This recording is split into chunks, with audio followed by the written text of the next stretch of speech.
engages an individual. Different parts The of the WBC, brain in its are quest for going safety in our sport, has taken brain injury research to unprecedented levels, and this is one of its most important programs. At the WBC's 54th convention in Florida, Dr. Hovda of UCLA, who is the head of the research team, reported the advances, and WBC's Dr. Wallace gave us a summary of the findings. And I'll summarize it with number one, there's been it's been unclear exactly what a concussion is. It's been unclear exactly what goes on in the brain when one is concussed, or the trauma that's there. What has happened at UCLA is that they have examined brains from animal models to humans, seeing what trauma has done and the effect. They've gone all the way down to the cellular level, whereby certain cells are affected. There are certain chemicals that go in, there are certain chemicals that go out. On a larger scale, how is that going to make a difference? Number one, it's already made a difference, and I'll give you a good example. We know that the brain uses glucose as its energy source. What we didn't know is that that injured part of the brain uses an alternative fuel. After a concussion, though, this is very interesting. The problems are that even at 3 days after a concussion, I stimulate the brain, I can get an increase in glucose metabolism, but I've now lost the signal to increase the blood flow. So for as long as I can remember, certainly as long as I've been in medicine for the last 30 years, anytime there was brain trauma, the first thing that we would do is make sure that we pushed all of this glucose into the patient. Ambulances, paramedics, emergency rooms did that. But what UCLA has found is that that's not enough. And there are other ingredients that need to be added, which can be protective of that injured fiber.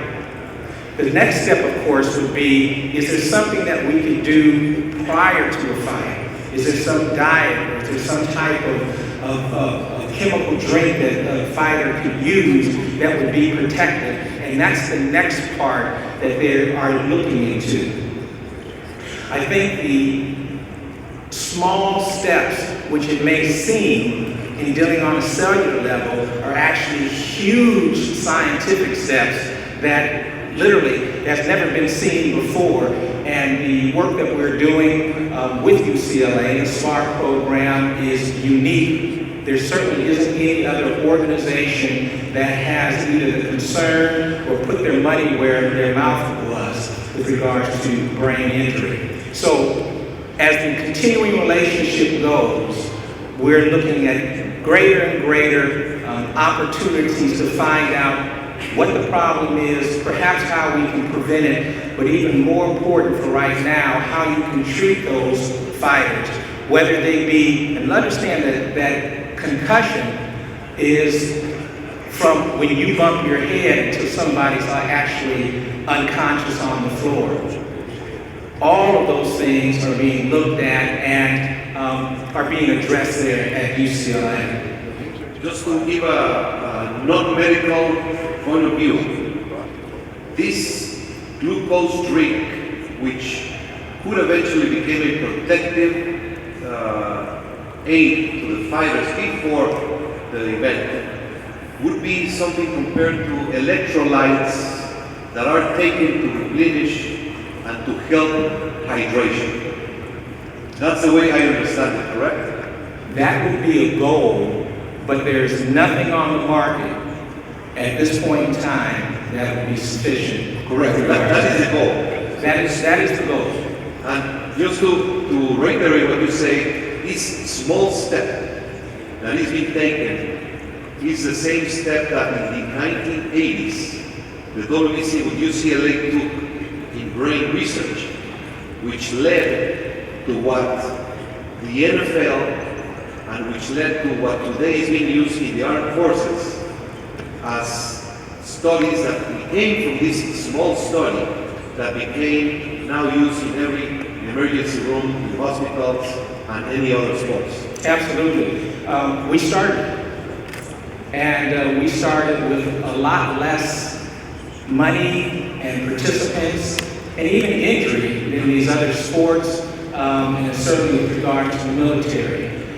We're hoping that they, in kind, will share their information, their studies with boxing, because when we start talking about trauma to the head, boxing is certainly the one sport and one activity more than anything else. With regards to the military, they're concerned with regards to an explosive that happened. They're concerned with regards to shock that's there. Well, there's both explosive and shock every time that you get a punch.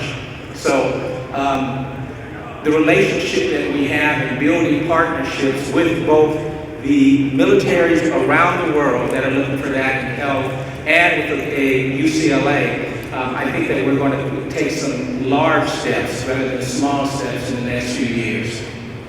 This is tremendous, this is historic, and I kindly ask you to, on behalf of the WBC, express Dr. Hovda for him to take the message back to UCLA for commitment to continue this program, to fund, to find ways of raising funds, and that we will be in the ring with them, looking forward to changing this great opportunity. Absolutely. One of the things that I was really pushing for, and that there's a clear understanding, is that we also want some research that's going to be able to help that ringside physician who's sitting there to be able to identify issues and problems that they see with these boxers prior to the time coming. It is not appropriate to project that it's going to happen, but knowing and being prepared for it to happen may be the intervention to save someone's life.